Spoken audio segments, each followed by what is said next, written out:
This call is now being recorded.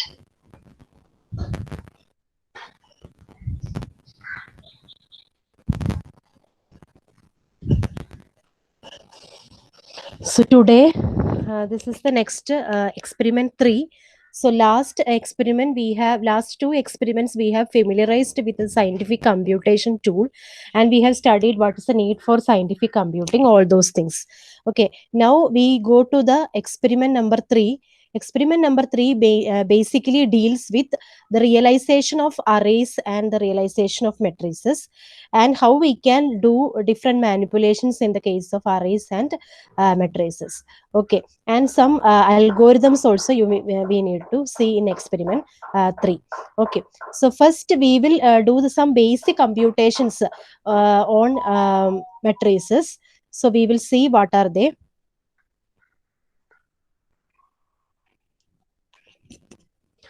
So first I will tell you one example for calculating a table of or table of or some values with respect to voltage and power.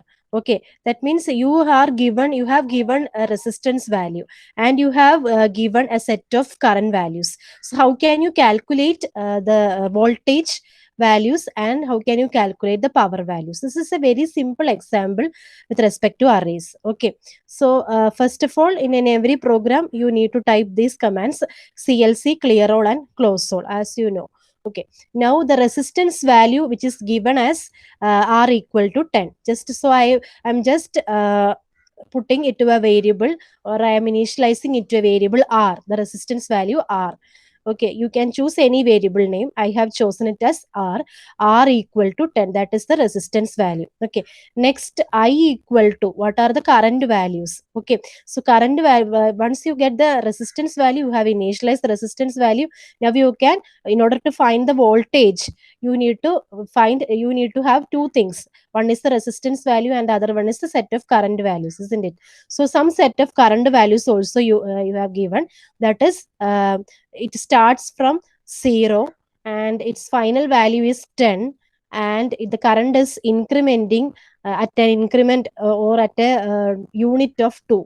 So 0 is the initial value, 10 is the final value, and the current is incremented at a unit of 2. That means the first value will be 0, the second value will be 2, then the third value will be 4, then the next value will be 6, like that up to 10. So that is current values, that is denoted as an array. So you should use this square bracket when you denote in terms of an array. Okay. Next, how can you find out the voltage values corresponding to these current values and resistance? So V is equal to, as you know, I into R. Okay, so this you need to take care, because this is I is an array. It's not a single variable. Okay, since I it is an array, and R is a resistance, and I is an array. Okay, array of values. So you need to put I dot star R, not I into R. It's not I star r is not enough, because I is an array. So when you need to multiply each and every element of this current array with the resistance value, isn't it? You need to multiply each and every value of this array. Which is the array? The current values. Okay, so the array values you need to multiply, you need to individually multiply each value of the current, isn't it, or the array, with the resistance value. So you need to put dot star, this element by element multiplication. As I've already told in the last class, dot star indicates element by element multiplication. So not a symbol star is not enough. Not a symbol star means it's just matrix multiplication, isn't it? So if A is a matrix, B is a matrix. Okay, and if their order agrees, then we can multiply A star B, isn't it? What do you mean by A star B? A star B is simply matrix multiplication that you are doing in your mathematics class, your normal matrix multiplication. Okay, this dot star means you are multiplying each element of the matrix. You are multiplying each element of the matrix with the other matrix, with the corresponding elements of the other matrix. You are multiplying each element of the first matrix with the corresponding values of the second matrix. That is the importance of dot star. So dot star, please remember that it is different from a simple star. Dot star indicates element by element multiplication. Okay. So that is the meaning of dot star. So you have calculated V, voltage values. Okay. Next, you have to calculate the P values or the power values. How can you calculate the power values? As you know, power is equal to I square into R, isn't it? So I square, you can calculate. How can you calculate the square? The symbol is raised to 2. Raised to I raised to 2 means I square, isn't it? So this symbol represents, or this operator represents I raised to 2. Okay, here also you need to worry about, because it is an array. I is an array, isn't it? So not a single slash operator or this raised to operator is not enough, isn't it? You need to put dot raised to. Not I raised to 2 is not enough. You need to put dot raised to. Why dot raised to? Because it is element by element. Okay, you are raising the power to 2. You are raising each element power to 2. That is the meaning. Each element you are raising it to 2, because I is an array here. So what you need? First 0 square. 0 square into R. The second element will be 2. 2 square into R. The next element will be 4. 4 square into R. The next element will be 6. 6 square into R. So every element you need to raise to the power 2. You should raise every element power to 2. That is why dot raised to. Not a simple raised to is not enough here. So this is element by element raised to. Okay. And this is element by element multiplication. Okay. So P is equal to I square into R. I think this is clear. Now you will get the solution. So what is I have defined it to a variable. I have initially declared it to a variable which is called solution, SOL. Okay, you can use any variable name as you wish. Okay, you can use any variable name as you wish. I have used SOL as solution, this solution. Okay, and you have represented it as an array. You have represented this I, V. What is I? Current values. What is V? Voltage values. And what is P? Power values. Okay, and you have represented it as this array or matrix. You can represent it as a table. Table means it is a matrix, isn't it? So I, then semicolon. I semicolon means what? I will be the first row. Okay, and then V is another array, isn't it? So V will be the second row. P is another array. So P will be the third row, isn't it? So I is one array. I will be the first row. After that, I have put a semicolon. As you have already seen in the last class, if you put a semicolon here, that means you are separating rows. So this is the first row. After that, I have the put semicolon. This is the second row of the matrix, and this is the third row of the matrix, because I have put a semicolon in between, isn't it? So semicolon indicates that you are separating as rows. So I is the first row, B is the second row, and P is the third row. So you are defining it as a table, or you are showing it as a table.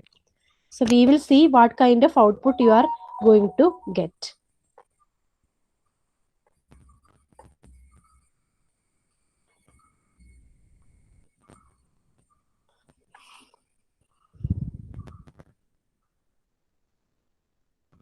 Okay, I have run this. Now what happens? Here you can see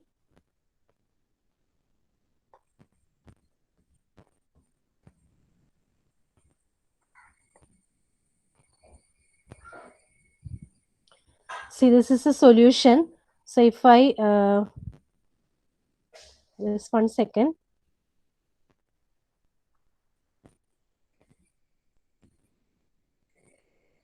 Okay.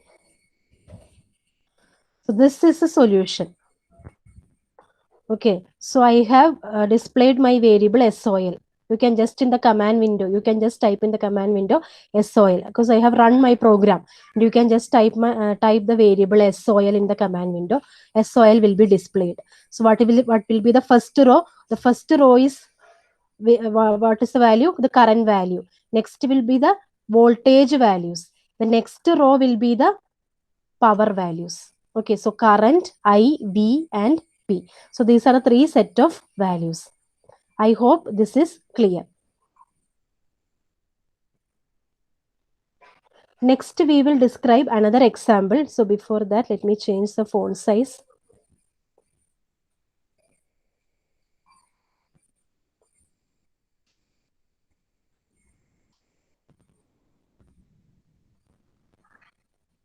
Okay.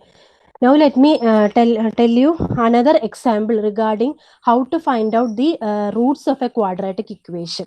Okay, so all of you know what is a quadratic equation, what is the syntax of a, or what is the format of a quadratic equation? Ax square plus bx plus c equal to 0. That is the format of a quadratic equation, ax square plus bx plus c.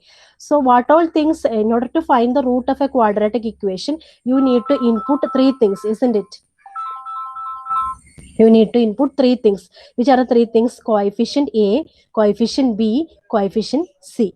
So just input the three coefficient. Okay, first I have input A. What is my A? A is equal to enter A input. Using the input keyword, using the input keyword, I can enter the variable A. So whatever I am entering through the keyboard, okay, that will be stored in A.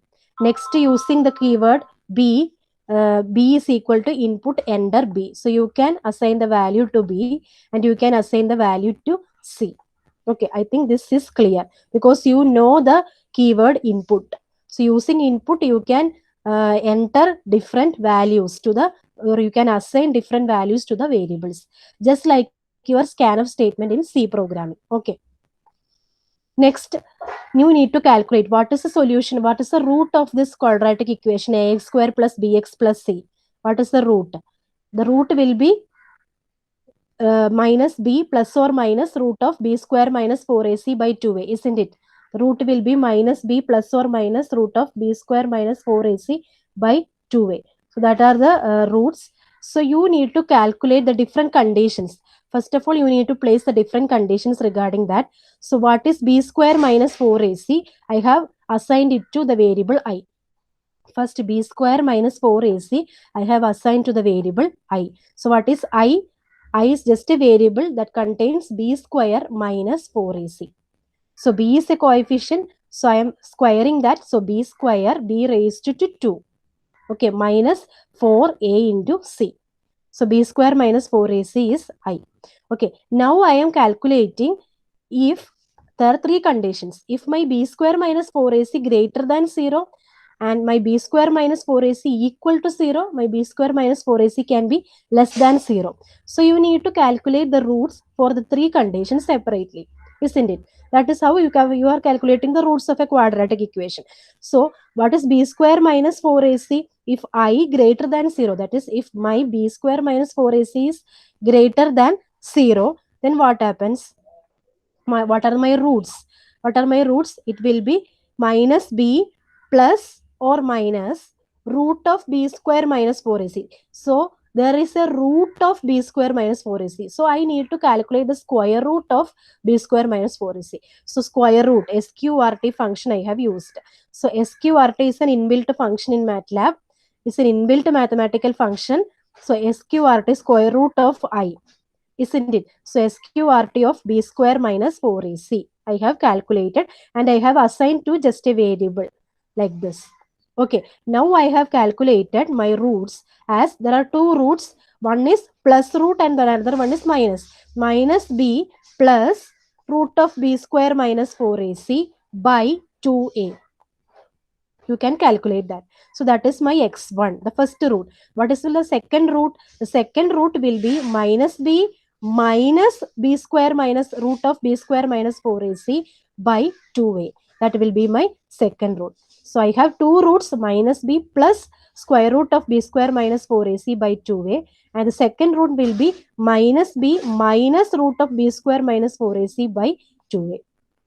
Okay, now that is my I greater, if I greater than 0. Next condition is I equal to 0. So I can put an else if. Else if I equal to 0, what are my values? Because inside the root I am getting a 0. isn't it? Inside the root, what is my value? My root of b square minus 4ac is 0. So root of 0. So that will be 0 itself. So what happens? Ultimately, my root will be minus b by 2a, isn't it? Minus b by 2a, because inside the root I am getting a 0. So minus b by 2a will be my root. So the two roots will be equal root. I will be getting the two roots as equal root. So x1 equal to x2 or x2 equal to x1. Okay, so what is my x1? Minus b by 2a. So here x2 equal to x1, because my I equal to 0. What is I? B square minus 4ac is 0. So square root of 0, 0. So what will be my root? Minus b by 2a. So I am getting two equal roots here, x1 and x2. Now my third condition, next, else if I less than 0. Suppose if my b square minus 4ac is less than 0, what happens? I need to calculate the square root of again my b square minus 4ac, isn't it? What is I? I is b square minus 4ac, isn't it? What is I? I is b square minus 4ac, and unfortunately here my I is less than 0. So what should I do? I cannot put square root of I. What is square root of I? Because I is a less than 0 value, negative value, isn't it? I is a negative value, so I cannot put square root of I. What should I need to put? Square root of a positive value, isn't it? So how can I denote a positive value inside the square root? I need to take minus of I. Why I am taking minus of I? What is I? I is b square minus 4ac. Here my b square minus 4ac is less than 0.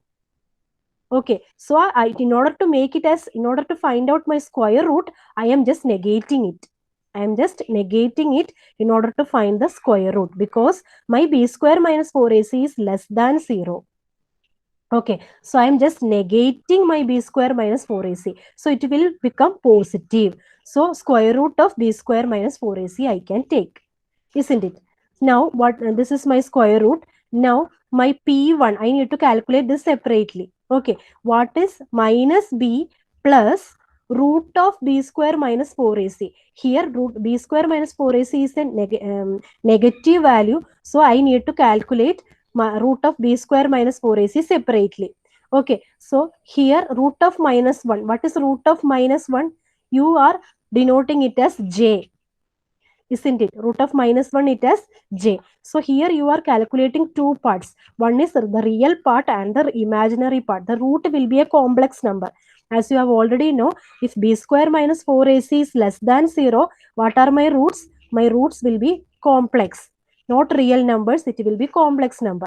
So my real part, what will be my real part? I can put my minus b by 2a will be my real part, isn't it? So minus b by 2a will be by real part. That is, I have assigned it as p. What is my imaginary part? Imaginary part, SRINT. SRINT is my root of b square minus 4ac. Okay, this variable is my root of b square minus 4ac divided by 2a. I hope this is clear. So you have two parts, the real part and the imaginary part. Okay, so you are separating minus b plus or minus root of b square minus 4ac by 2a. So what will be my real part? Minus b by 2a. What will be my imaginary part?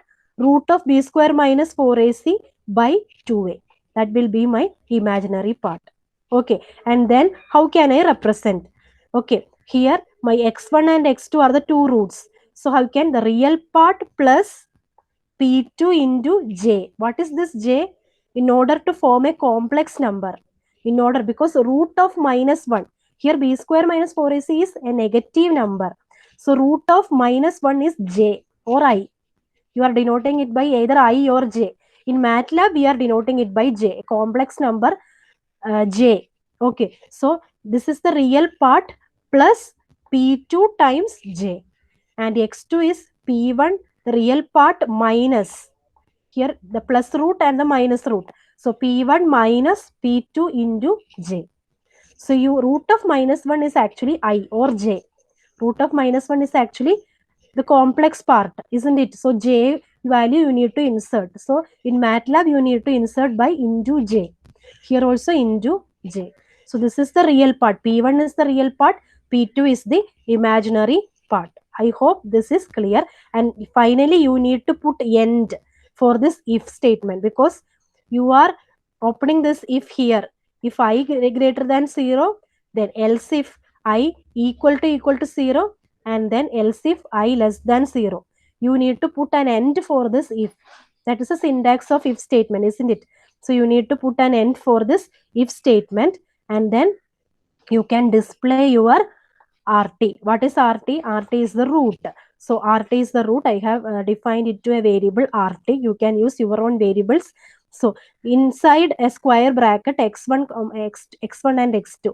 So here also I am putting it as an array or a matrix. Why? Because x1 is my first element, and then after then I am putting, what are the two roots? X1 and x2 are the two roots, isn't it? So x1 is the first row. Here I am putting a semicolon. So I am separating rows. Okay, so x1 is my first row, x2 is my second row. X1 is my first row, x2 is my second row, because here I am putting a semicolon in between. So this is the first row, this is the second row. I hope this is clear. So RT variable will display you the correct root of this particular quadratic equation. So initially you need to input three values A, B and C through your keyboard, isn't it? These are the coefficients A, B and C. Now I am going to run this particular example.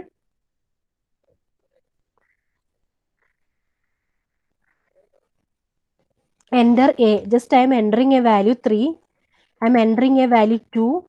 And I am entering a value 1. 3, 2, 1 I am entering. Okay. Now my root, if I want to know my root, I type RT, because RT is my variable. Isn't it? Because RT is my variable, I am typing RT. Just press enter. Here you can see this is a complex number. See, this is my first root as my first element of the matrix, or it's not a matrix, it's only a column vector, isn't it? This has only one column. This has only one column, isn't it? This has one column and two rows. Okay, this is the first row. First row is the first root. Second row is the second root. So this is the real part. This is the imaginary part. So MATLAB will be displaying it as I. Here also this will be the real part. This will be the imaginary part. It will be displaying it as I part or imaginary part. But when we write the program, you should write it as J. Okay. I hope this is clear.